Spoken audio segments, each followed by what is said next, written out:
So Parashas Beshalach, we learn about not taking shortcuts, right? Because the parsha starts with Beshalach Parasam Rechem Elokim Derech Eretz Pishtim Ki Karovu. It's too close. It's too close to go through Derech Eretz Pishtim. So Hashem says, I want to send them the long way. You can't take shortcuts. There are no shortcuts in life. You can't make any processes can't be made faster. You make things faster, you pay the price afterwards. Moshe Rabbeinu, how many days did he go up? When he went up to get the Torah, how many days did he wait? 40 days. He could have done it in half an hour, 20 minutes, right? How long does it take to walk up the hill and walk back down? Could have walked up, got the Torah, and come back down. You have to have a process. Even him, on his level, he needs to learn it.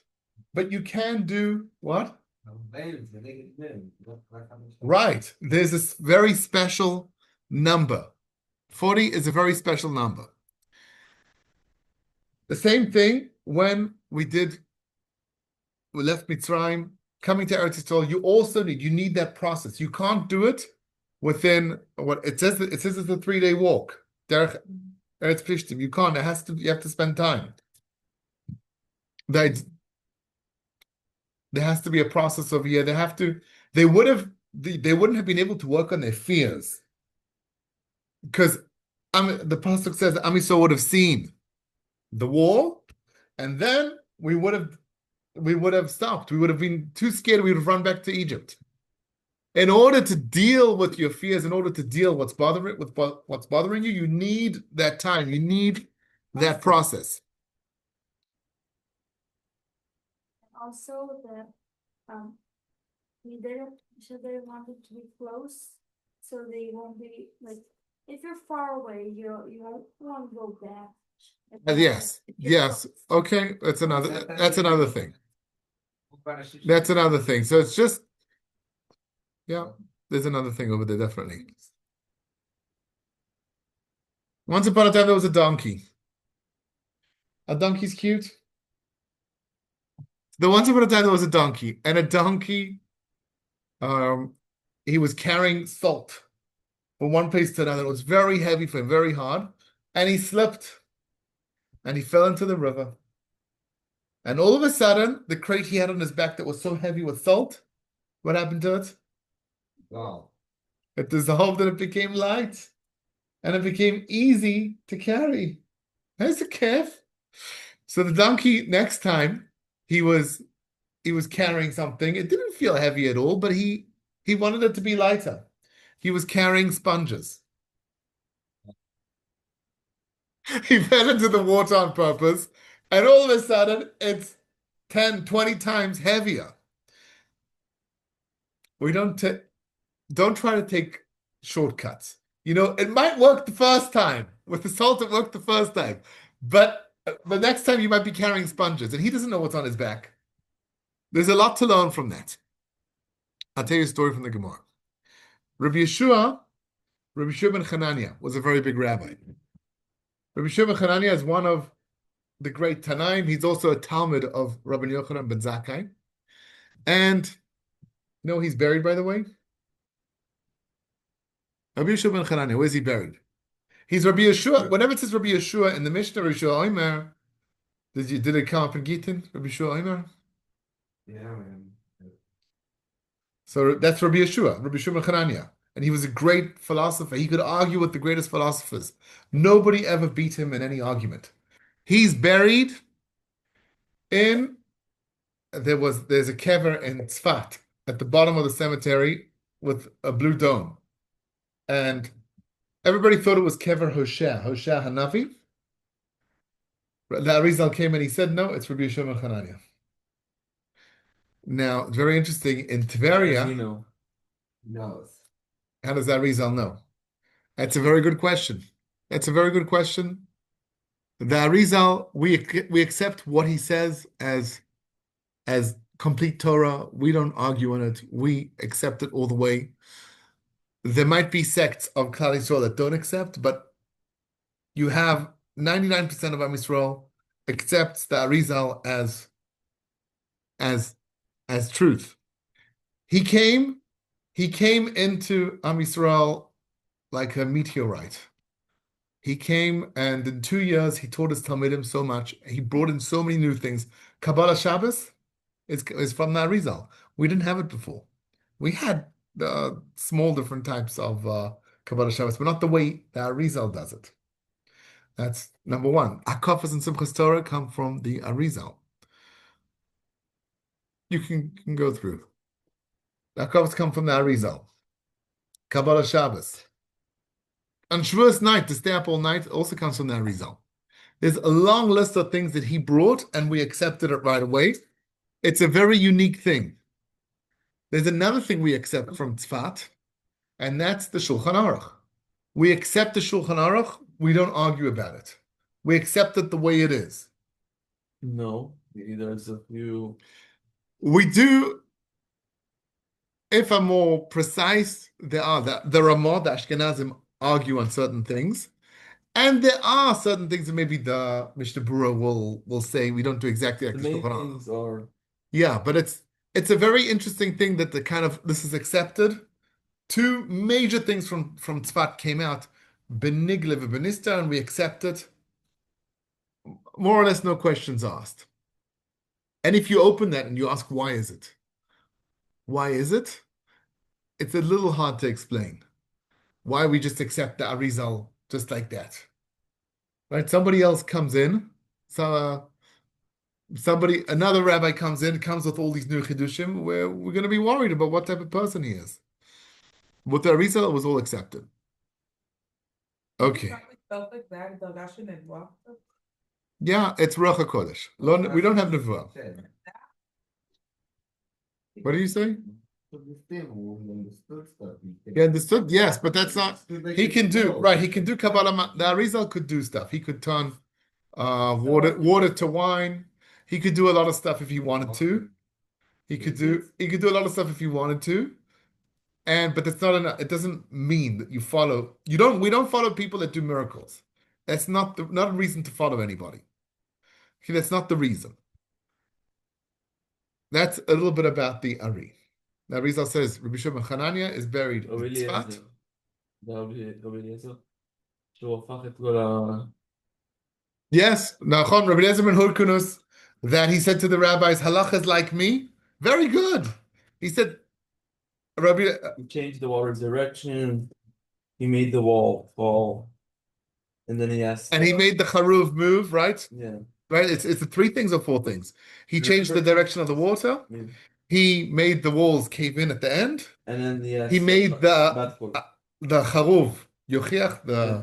carob tree moved. So that's three things. And then the bat kol comes from Shemaim. Halacha like, and and we don't listen to him. Halacha is not like him at the end of the day. So very good. So also like the Ari, we don't follow him because he could do nisim. If he could make the walls of the Beis Midrash come in, that's not the reason we're going to listen to him. Same thing over here. Now, today I was in Kever HaRambam, and you have the Rambam, you have the Shla, you have Rabbi Yochanan ben Zakkai, and you have Rabbi Yochanan ben Zakkai's Talmidim. Rabbi Yochanan ben Zakkai's Talmidim, his students, and you look at the list, and Rabbi Shimon Hanania is written on the grave over there in Tiberia, right? The Rambam's all in Tiberia. So you see the name Rabbi Shimon Hanania on the Tziyun in Tiberia. Who dares argue on the Ari? Here there's a problem. We accept the Ari. We all accept the Ari. How dare they put Rabbi Shimon Hanania on the stone in Tiberia? That upsets me already. Because we accept the Ari. How can you go against the Ari? When you say Rabbi Shimon Hanania, he's not in two places at once, right? Maybe he just wants to say that he's the Talmud of his. No, he's written as if he's buried over there. Who said Miyamawazah? Oh, Mir Mavadza. The person that writes, who is writing the names on the Maybe it's on the the Tziyun? actual, maybe they read it, It's new. It's all new stone. Oh, It's all new stone, and what's his reason? Why Miyasai? It's a good question. Somebody, it could be it fell between the cracks and somebody didn't really watch over this properly and it could be there's a mistake. It could be it's just a regular mistake. I accept that. If we go back to the story over here, Rishon Hanania, this person we're talking about all the time. What do we know about him? So nobody could ever beat him in any argument. Who beat him in an argument? There was a woman. What? Yeah. A kid, and there was a woman. There was a woman once. That's one story. There's a story with a kid. The story with the kid with Tinok. When it says Tinok, it means a kid under the age of 13. Rabbi Shimon Hanania said he was walking to a city and he met a boy and he asked the boy, "How do I get into the city?" And the boy said, "Very good. How do you know this?" Arukashi Ish, there are two ways. There's a long way which is short, and there's a short which is long. Arukashi Ktsara v'Ktsara Aruka. So he said, "Give me the Ktsara Aruka," because it's short. It sounds short. So he says, "Fine, go that way." He went that way, and he sees like an entrance to the city, but there's huge thorns and like the way I understand that it's kind of like um, uh, metal things that are in the way that are bothering. He can't get through. There's no way Kutzim. a person can get through. Kotzim v'dardarim. I forget what it says You used to go exactly. for a field of kutzim. It's what? It's too hard to get through. So he goes back to the kid and he understands. The ktsara, it's because to walk from here to there was quick. But now to get through that, it's going to be long. So he said, "Okay, give me the avukashi ktsara." He said, "Okay, so you go all the way around and then you have a normal entrance into the city." So the They kid, switched it. what? No. Aruka shiktsara. It's long and short at the end. And that's this again connects to what I'm talking about over here. That we want to do things that you don't want to skip processes. There's important things that are happening here. Right? I have clients for my ketamine sessions. Okay, we go to the office, he lies down in bed, the psychiatrist injects him, and then we journey together. I guide him through his journey. And one of my clients' journey went well, and then afterwards he started feeling upset. He started feeling sad. And we spoke about it, and basically he understands. We both understand that he needs to go through this. It's a down in order to get to the up afterwards. And it's part of the process, and you don't want to skip this. You don't want to skip the processes. Also with crawling babies. Also with crawling babies, if they start walking right, Crawl. if they don't crawl, they just go from lying to walking, there's going to be problems with the legs. Exactly. You want to do the process. Also going to the gym. You want to go. Shmuel, your friend saw me in the gym, and I was going from like bench pressing. I was jumping 10 kilos each time. He said, "Don't jump 10. You do 5 at a time. You don't want to skip the process. You want to take it smoothly. Slow and steady wins the race. Slow and steady wins the race. Exactly. There's a Chinese. Yeah, there's a story like that. There's a story also with the Chinese speak about bamboo. The bamboo, when you plant it, it doesn't grow that fast at the beginning. It doesn't grow fast. It doesn't grow fast. It looks like it's not growing. But then, what's it doing through all that time? Through many, many weeks, the bamboo is putting out its roots, putting out its roots, putting out its roots, and then it starts growing all of a sudden very quickly. Once it starts coming out, it goes very quickly. Now, there was an interesting thing I was looking into about discoveries. For how many years did we wait for AI to come out? We didn't wait, we didn't know about it. We knew about AI for many, many years, right? They've been talking about it 50 years or something. That eventually it's going to come. Eventually it's going to come. And then all of a sudden it came.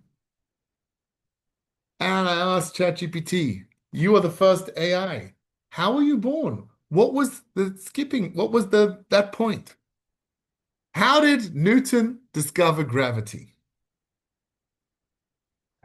The apple fell on his head, and then he said, "Ah, obviously a big object like the Earth pulls in smaller objects." And obviously then the Earth is pulling the moon around.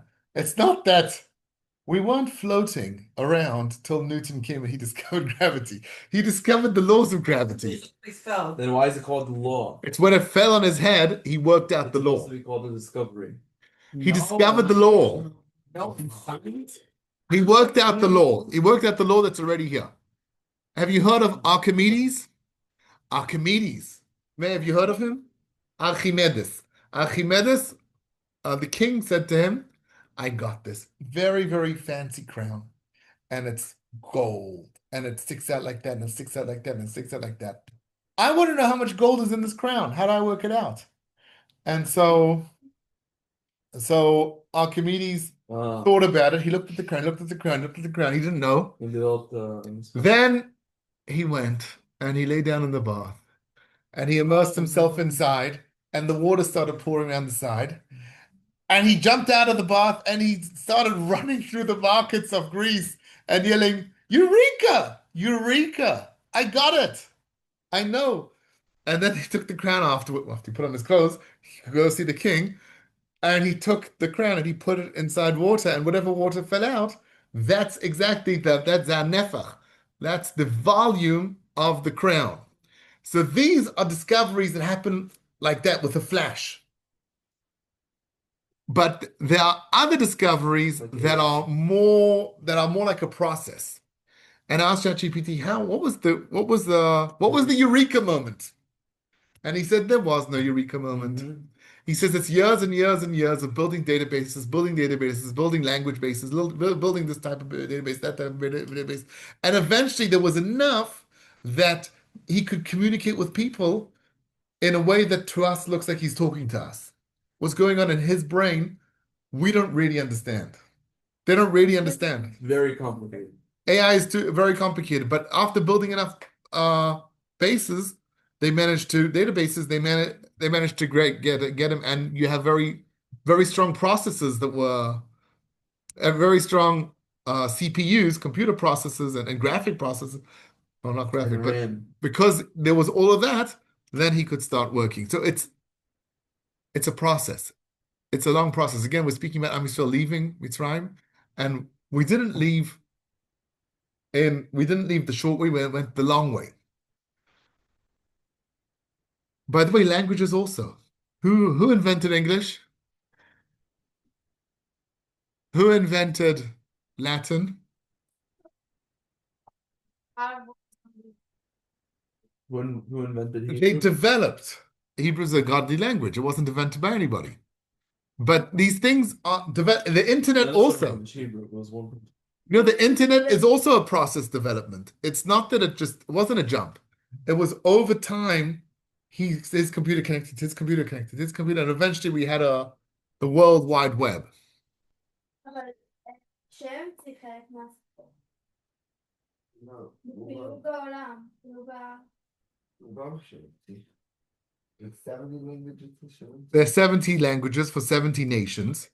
And it wasn't that Hashem invented them. Hashem invented their languages. בלבל שפתם. Think about this. Think about this. Think about the alphabet, okay? We have Dalet. Dalet became Delta. It's a triangle. I'm learning Delta in math. Right. So it starts from the Dalet, and then it kind of morphs into this weird triangle that's called Delta. And a D looks like the Delta. The big D, the small D looks a little different. Now, as we move forward in the parsha, a lot happens, right? Hashem sends us not Derech Eretz Plishtim. By the way, today I was in Derech Eretz Plishtim. It's Derech is a way. There's a way called Eretz Plishtim, a way that goes through the Plishtim. There's a highway. Highway 6 is Derech Eretz Plishtim. Kvish 6, the Derech Eretz Plishtim. if we go back to the time of the Romans had a very organized road called the Via Maris, not the Via Myers. Via Maris. Maris is through the sea. Via. Via is through the sea. It goes close to the sea. It doesn't go. The Route 6 is a few kilometers away from the sea, but it can't go closer because you have rivers all along the way that'll block it, and they didn't have bridges. Till the time of the Romans did have bridges. The Romans were the first with the bridges. There are no bridges before the Romans. But they're not going to build so many bridges all along the way. It's much easier to have the Via Maris, way of the sea, that goes all along Route 6. That means from the north of the country, from next to Haifa, all the way down, past Tel Aviv area, past Beersheba area. Then it starts turning, actually. It actually turns past Gaza into the Sinai Peninsula, into Sinai, and then it goes all the way along the coast of the Mediterranean. It's the Via Maris, it's the way of the Mediterranean Sea. That's the way it goes. Now, the Romans called it the Via Maris, but there was also a road there in the time of the Torah, Derech Eretz Plishtim. That's the road. And Hashem wanted to send us. Hashem said, "I'm not going to send them Derech Eretz Plishtim. I'm going to send them around." Now, when we move forward, what happens is Paro has a difficulty letting go. It's very hard to let go for some people. And Paro is not a very developed person. He's not very developed emotionally. He has, you see all along that he has difficulties of letting Am Yisrael go. He's hichbid liboy by himself. Right? He himself does the achbad salev. And in our context, Paro has a difficulty letting go. He's holding on to Am Yisrael. He decides to chase them with his men. He decides to chase them with the men. Who has horses, by the way? Need them. No, Yeah. it's hard to let him go. Where does it say he needed them? To build stuff as well. במצרים, בלי היהודים מצרים לא הייתה כלום. Who says? They had lots of Today, slaves? No, They had us. It became a lot of people. כל אז מקום כאילו זה נהיה שיש- חצי אנשים בערך. It's a lot of. They're losing a lot of slaves. It's a massive loss for Egypt to have the slaves to have us leave. Paro knows, but we bring trouble. Listen, Most of them did die. No, listen. Sadly, most of them did die. listen to this. They lost 2 or 3 million slaves, גם right? בני כבר, היו אלה שעושים כישופים, הלכו Right. אחרי עם ישראל. They lost around 2 or 3 million slaves, but holding on to these slaves means you're getting makas dam. It's for there, kidding. Financially, if I'm losing 100 shekels, but I'm getting hit with 1,000 shekel doch, what's it worth? They lost a lot more. Power chasing them. He knows he's going to pay a price. But where are the horses? There was Makat Dever. Dever killed off all the horses. They were still the same. The good Egyptians that put them inside during Makat Bara, during Dever, they put them inside their houses. They survived. So they were the best Egyptians, the best Egyptians, and they ended up chasing us. So Rabbi Shimon, yeah, the good Egyptians were the ones that chased us. That one. The good Egyptians, that was saved. the good Egyptians were the ones that listened to God, that believed in God, that brought their horses inside so they wouldn't get hurt. No, they came to chase us. Rabbi Shimon bar Yochai Amar Mikan. Oh, because they had the horses. They didn't have. Tov shebagoim harog, tov shebenachashim ratzotzat mochom. The best of the snakes, kill them, and the best of the goyim are also not so good. Why? That's what Rabbi Shimon bar Yochai said. By the way, we know they're good goyim, right? We know the Chasidei Umas Ha'olam. This is a little bit like Shitas Rashbi when he ends up in the cave. He says, right? I read a source that says that he got punished. He said that the Romans are bad. There's nothing good about them, and then he had to run into the cave. He had to run into the cave with his son for 12 years. He was punished for saying that there's nothing good about the Romans. There's always something good, even about the worst. There's always something good. But Rashbi says there isn't. And here Rashbi's saying the best of the snakes crush his skull in. Well, there are also good snakes. We had a snake pet in the house, right? We had two of them at least. And he bit me. It didn't hurt, but people do have pet snakes. I went this week to the Torah Zoo, to the zoo, right? The Biblical Museum of Natural History. And and people picked up snakes over there. There are snakes that are helpful. There's also something called milking a snake, where they milk the venom from his teeth And in they order, use it to, and they use it to heal if somebody else gets bitten by a snake. So there is good in snakes also. There's good in snakes and there's good in goyim also. And Rashbi has this very truthful, very kind of black and white kind of way of referring to the world, which is a very unique approach. And if you can hold on to Shitas Harashbi, there's an argument in the Gemara. Should a person work or should a person learn Torah? Should a person learn and work or just learn all the time? Know this argument? It's in Brachos Lamed Vav. There's a machlokes between Rabbi Shimon Bar Yochai and Rabbi Shmuel. Rabbi Shmuel says you're supposed to go to work. You go, you work on the computers. You go to a shiur, you learn Torah, you go back to the computers. And that's fine. A person could work in the field, and then he plants the stuff, and then he goes to learn. He doesn't have to watch what he planted. Rabbi Shimon Bar Yochai says, how's the Torah going to even survive in that situation? If you're on and off, on and off. You have to always learn Torah, and if you always learn Torah, somebody else is going to do the work for you. They're going to plant. They're going to plant in the fields. They're going to make bread for you. And the Gemara says, what? At the So end it's of the all or nothing is almost also some people need to be never learning. No, he says about learning Torah, he says the right thing for anybody that's asking is to learn all the time. Anybody that can should be learning all the time. Rashbi holds like that. Learn Torah all the time. Now, what's the halacha? You look at the Gemara, you try to work out what's the halacha. The Gemara says there's a psak in the Gemara. Rabim asur ke Rabbi Ishmael ve'alta bi'adam ke Rabbi Shimon Bar Yochai ve'lo alta bi'adam. People did like Rabbi Shimon Bar Yochai, and it didn't work out. People sat and learned all the time, and nobody made them food, and it didn't work. And many people did like Rabbi Shmuel. They learned, they went to work, and they came back to learn, and it did work for them. Makes more sense. So what they say is Rabbim. When a lot of people are following Rashbi and are learning all the time, then there aren't enough people to make them food. But for certain people, that's really the right thing. And I wouldn't expect any less from, there's certain people that are great in Torah and they need to keep on learning. And they need to, and other people are doing stuff for them. Right? They go, they learn, they don't even, and then they're amazed at how much food there is in the yeshiva, how many good things the yeshiva does for them.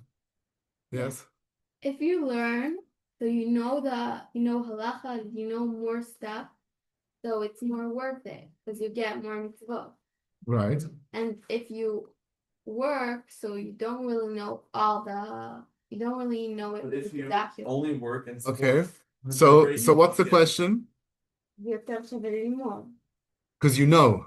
Yeah, Love you it. get more mitzvot. You get more mitzvahs, right?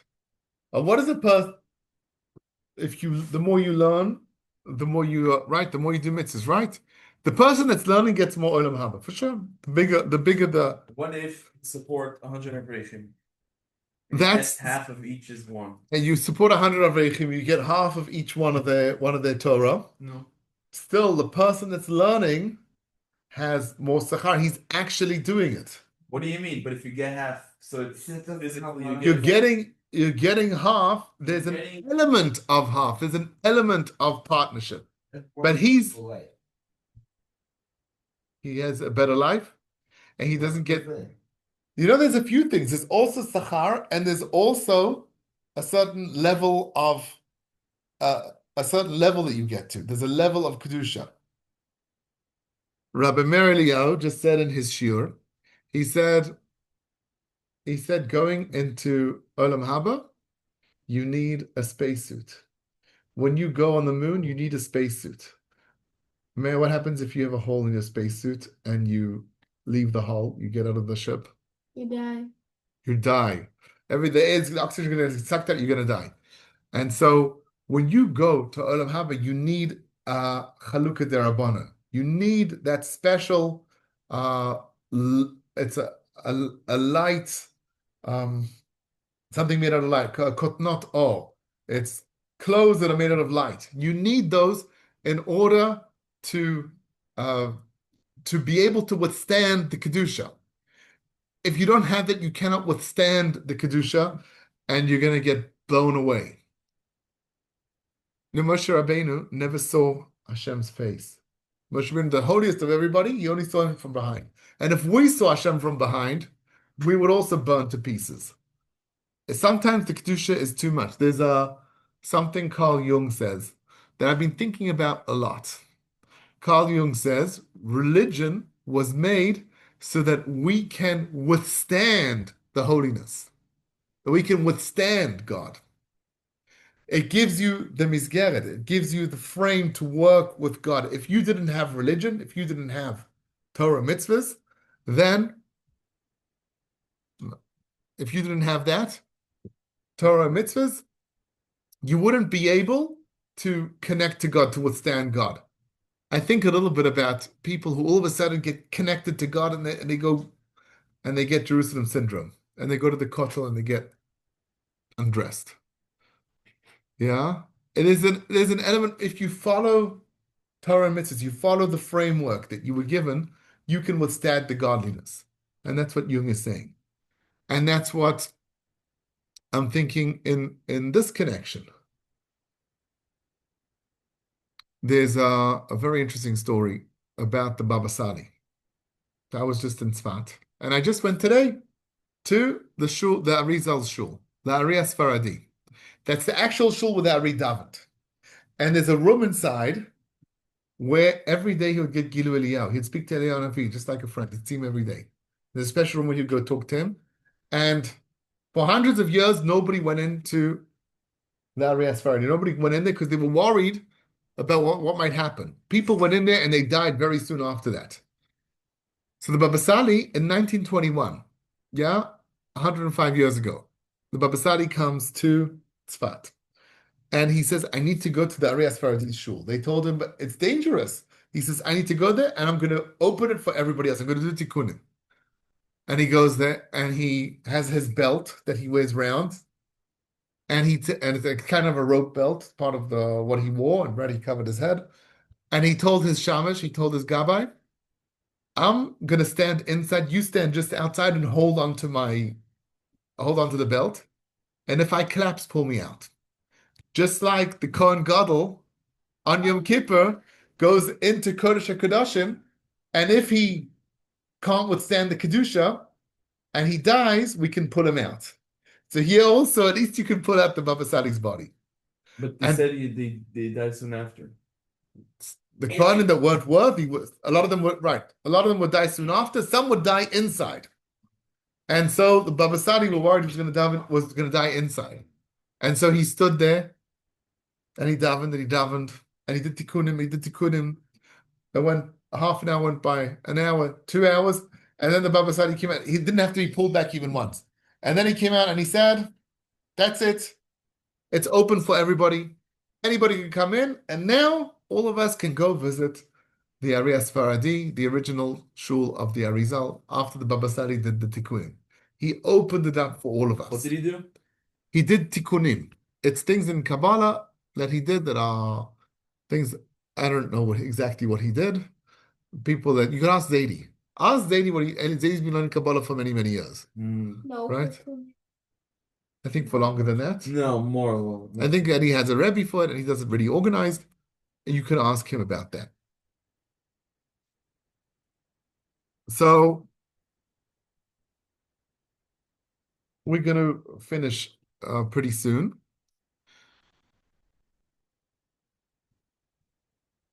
We spoke a little bit about the beginning of the parasha, about not taking shortcuts, right? About going through the process, and Hashem sent Am Yisrael derech, not through derech Eretz Christian, but through the long way. We spoke about Paro not being able to let go and chasing Am Yisrael to the sea, to the Red Sea, Yamsuf. Then the Red Sea opens up, and Paro and his chariots chase Am Yisrael, and the Am Yisrael comes out on the other side, and the sea closes in on them, and they get drowned. There's a beautiful park next to your old school, a beautiful park in Old Beit Shemesh, and they have a horse, a few horses drowning, and it's made out of metal. It's made out of horses' hooves. They have like 100 horses' hooves that are all connected We saw to it. look like a horse drowning. You remember seeing that? I think we saw it. It was like a park with a lot of stuff. So that's something that I think about when I think about the Parsha. And then Am Yisrael says Shira. We say thank you to Hashem. And last week was Avina Bas Batia's birthday, and I was so excited and so happy. And right away, I channeled it to thanking Hashem. But what did the horses do? What did the horses do to deserve this? They didn't side with the fleet. It's a valid question. It's a valid question. When animals get hurt, also, well, what is the reason? Some animals were created for that. Rabbi Yehuda went to the They Shema. כשהם... Oh, very good. The Tzfardeim did Kiddush Hashem, right? And afterwards, Hanani, Mishael, and Azariah learned from the frogs.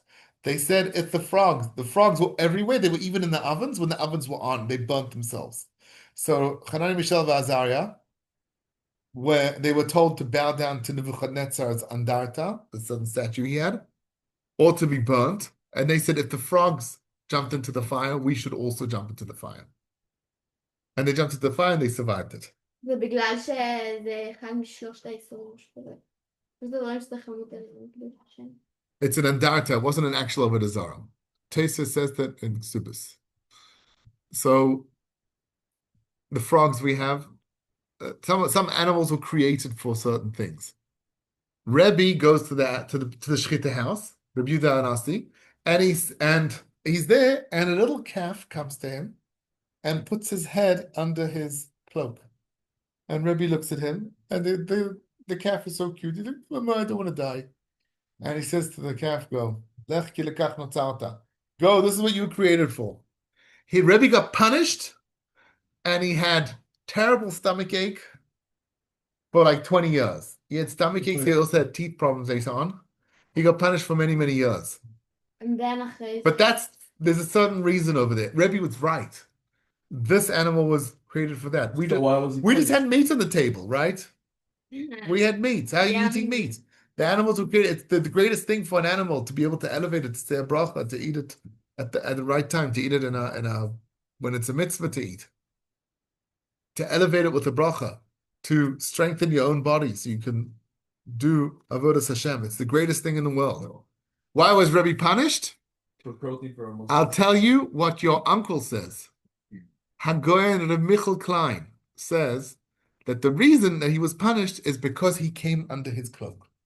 If somebody comes into your house, somebody comes into your house, you can't just say, go out. You were created for that. You need to be there. You have a certain responsibility. Empathy. He has a certain responsibility for this cow. He needs a certain empathy. What? He suffered for 20 years till his maid found rats in the corner of the house and she started crushing them with the broom. And he said, no, leave them, let them stay there. And then he had Rahmanas on the animals, and then the Yisurim left him. And these again were animals in his house. If somebody comes to you, if somebody calls me up and asks me for help, they're coming to me, you have more of a responsibility. If you walk outside and you see somebody suffering and you want to help When them, we have it's important, but it's not on the same level. What? when we have mice in our house, kill we them. kill them. You don't come to us for help. Yeah, we're not really on Rebbe's level. We can't really learn everything he does. Right? If we have mice in the house, yes. We kill them, we catch them in a mousetrap, they die. But you learn the concept from him. Somebody comes to you and asks you for help, you have more of a responsibility to help them. Don't say go because you were created for that. Yes, it's true, they were created for that, but you need to help them. And I think with this we can wrap it up. See you next week at 9 p.m. Thursday night. Okay, I want to hear the story.